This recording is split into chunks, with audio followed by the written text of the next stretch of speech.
Are we on a roll this morning? Please join me in welcoming back to the stage, Mr. Jim Rohn.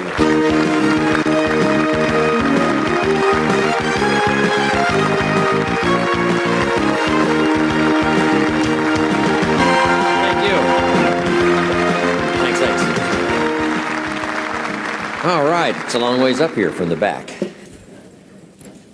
How's everybody? And the rest of you? Fantastic. Jeffrey's something else, isn't he?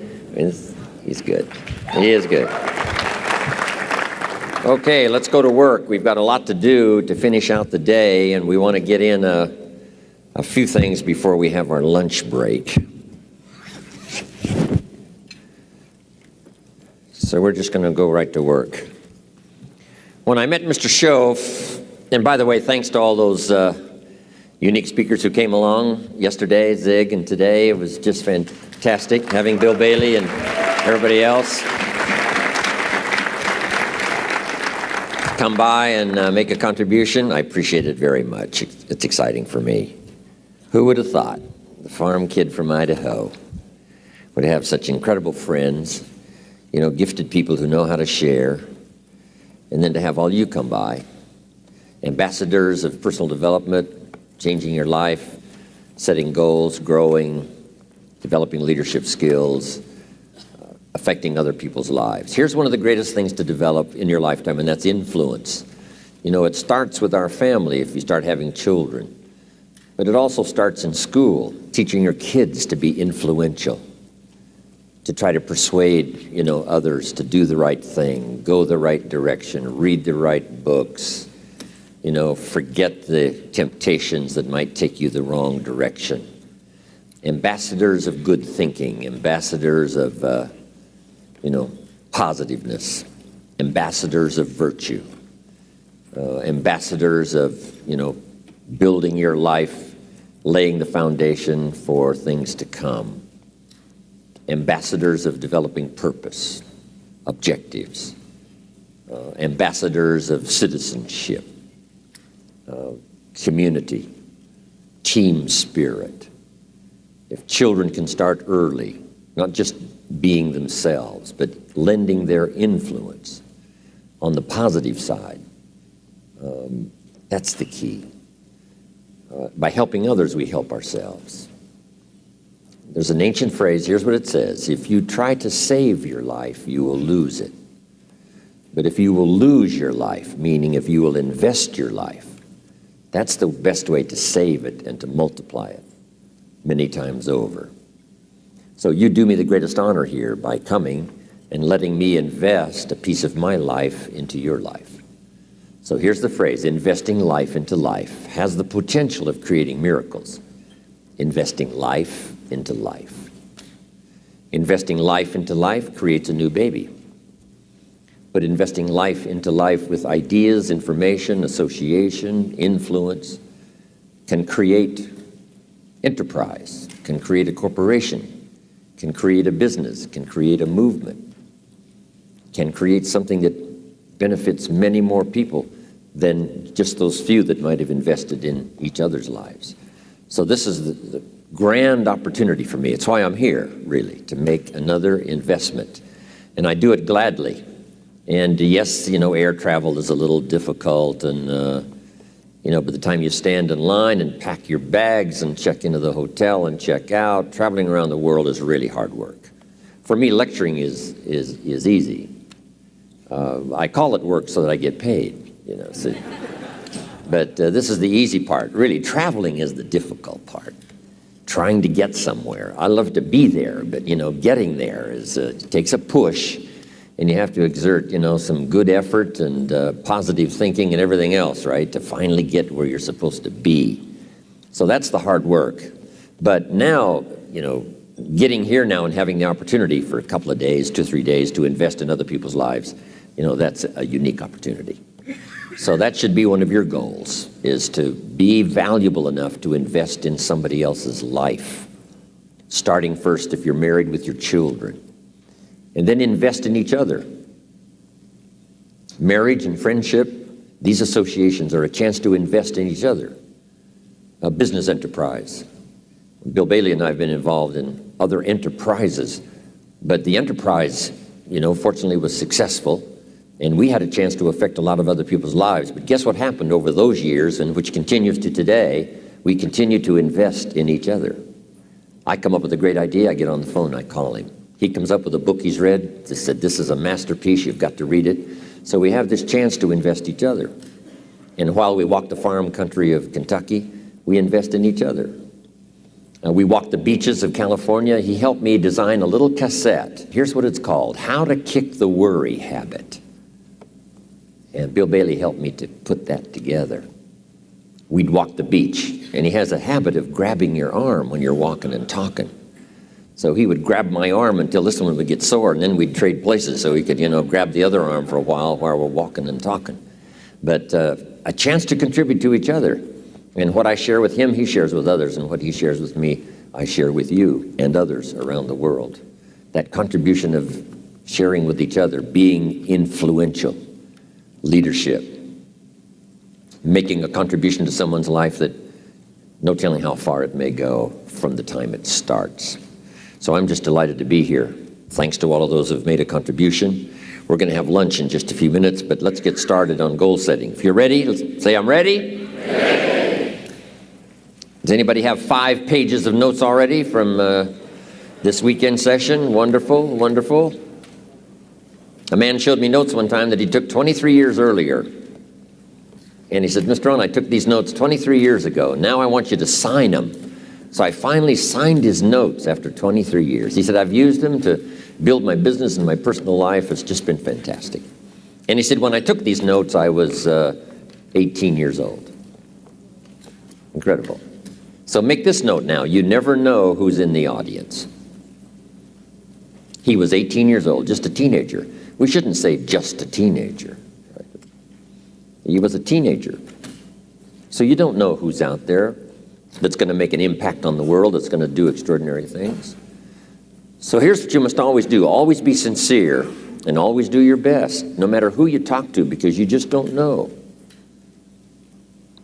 All those years ago in my audience in Orange County was young Tony Robbins, 17 years old, just a teenager. And he went to work for me the next day and joined one of my offices and worked for me 3.5 years. And finally, at about age 20, he ran one of my offices, helping to promote my seminars back there. Incredible, 17. So the man who had me sign his notes was 18. About the same time I met Tony, I was doing a seminar in Los Angeles, and in my audience was a young man, 19 years old. His name was Mark Hughes. And Mark Hughes started an incredible company called Herbalife. But these were teenagers now. Mark Hughes, 19, Tony Robbins, 17, the man whose notes I signed, 18. So it's incredible. You just don't know who's there ready or when the timing is right. And I've just hoped that this weekend was the right time for you. So it's a chance to never be the same again after this weekend, only by choice. By choice you can still go do the same old things. But if this weekend has touched you by what you've heard, the communication from several voices, it's been important. So jot this down. It takes more than one voice to help us to see, help us to think, help us to make decisions, help us to evaluate. It takes a variety of personalities, messages, points of view, the weight of experience. If it comes from several sources, it can be just incredibly valuable when you sum total it. And I'm just happy to be part of this sum total of good voices for the weekend. Okay, let's talk about setting goals. When I first met Earl Schoaf, not long after we had met each other, he asked me, Mr. Rohn, maybe here's one of the best ways I can help you. He said, let me see your current list of goals and let's go over them and talk about them. He said, I've got the experience. And he said, let's do it. And I said to him, I don't have a list. He said, wow, you don't have a list of your goals? I said, no. He said, well, if you don't have a list of your goals, he said, I can guess your bank balance within a few $100s. which he did. And I thought, isn't that something? Then I said to him, you mean if I had a list of goals, it would change my bank balance? He said, drastically. So that got my attention. And all those years ago, I learned how to set goals. And so we want to talk about that today. And we're just going to get started before lunch, and we're going to finish after lunch when we come back. But now let's make these notes now on setting goals. The promise of the future is an awesome force. We look back for experience, but we have to look forward now for inspiration. And what gives us inspiration to get up in the morning and do our job, learn skills, develop all that we can possibly be, is the promise of the future. And it can be so powerful that it can overwhelm any adversary you might have, any difficulties you might have.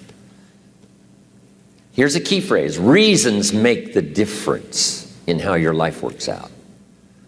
Reasons make the difference in your appetite and zest for taking on the challenge, doing the job, becoming successful. Mr. Schoaf said, if you have enough reasons, you can do the most incredible things. You can get through the most difficult day. You can overcome the most unbelievable challenges if you have enough reasons. And so he said to me, if you haven't got a list of your goals, Mr. Rohn, it's probably because you don't have enough reasons. He said, I'm sure since I've met you, you have enough intelligence. And he said, you have enough good health.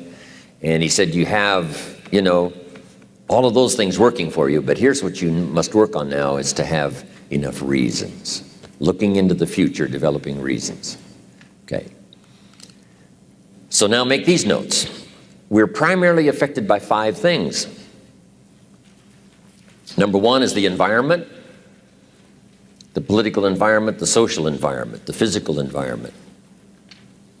Whatever surrounds us affects us. The city, the country, the countryside, the village, the office, the people.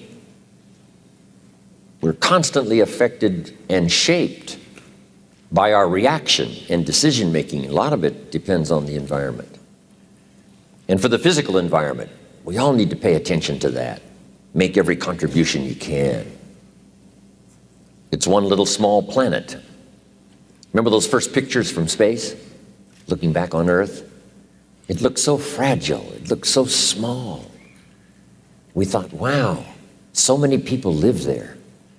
How can that be? We must take care of it. It's, right now, it's the only planet we got. Do everything we can.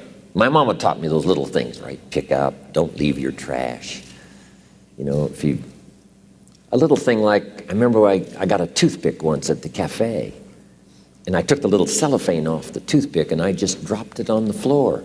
Mama said, no, you wouldn't do that at home. I thought, wow. She said, just put it in your pocket. And then when you get home, you put it in the trash. And somebody said, well, what difference does that make? The little cellophane on the toothpick.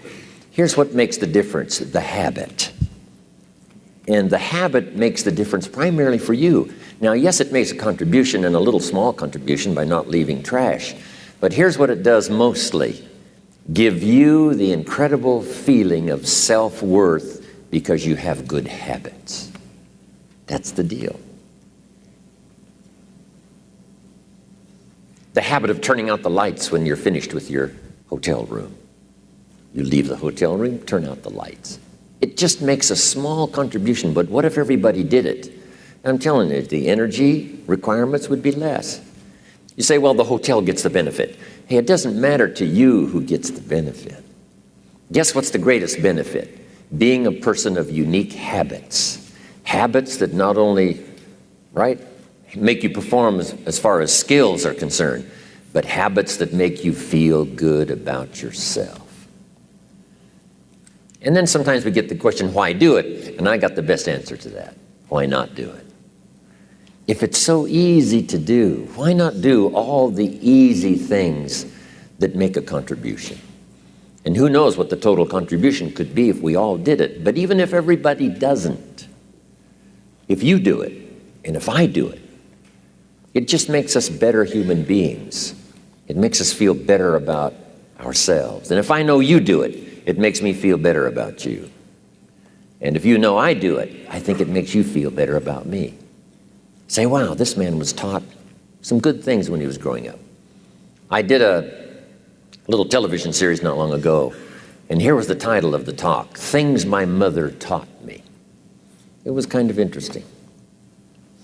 My mother taught me, always eat before you go to the banquet, so you won't appear hungry when you get there. And then you can do which is most important, and that's to socialize. So rather than go to the banquet to make up for, a meal you haven't had, and eating everything in sight, not having any time to socialize and mingle with the people, Mama said, always eat before you go to the banquet. Wow, that's really good advice. Little things she taught me. Mama said what? Sit up straight? The reason she said that is because she had a vision of me sitting up straight, shoulders back, right? Chin down, look up, look everyone in the eye. Good posture, right? Feel good about yourself. Other people feel good about you. Our parents' vision of who they wanted us to be gave us those little tips. Who was it wrote the book, Everything I Needed to Know I Learned in Kindergarten? Thank you, please. Some countries of the world show unique respect. When I go to Mexico, I love to go to Mexico because they don't just say, hello, Jim Rohn. They say, hello, Mr. Jim Rohn. When they introduce me, they say, this is Mr. Jim Rohn. They don't say, this is Jim Rohn. It's just part of the custom. This is Mr. Jim Rohn. When I first came to the South, I remember just as a kid, and they said, yes, ma'am. Yes, sir. No, sir. I mean, where I was raised, we really didn't do that. But I think the more the South did it, the more it caught on, and now I'm beginning to hear that in a lot more places than just the South. Yes, ma'am. Yes, sir. Things my mother taught me. Things we can all learn. Helps make our lives better, helps make the world better, helps make people feel good about themselves, feel good about us. Incredible. So the environment, whatever little thing you can think of that gives you pride and joy in doing to make the contribution. As small as it may seem, you make it for what it does to the environment, for the people. But here's the biggest reason, for what it does for you.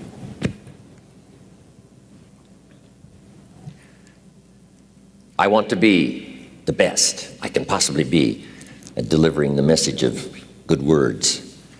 So we keep working on our skills to be the best we possibly can. Now let me get back now to setting goals. First, we're affected by the environment. Next, we're affected by events.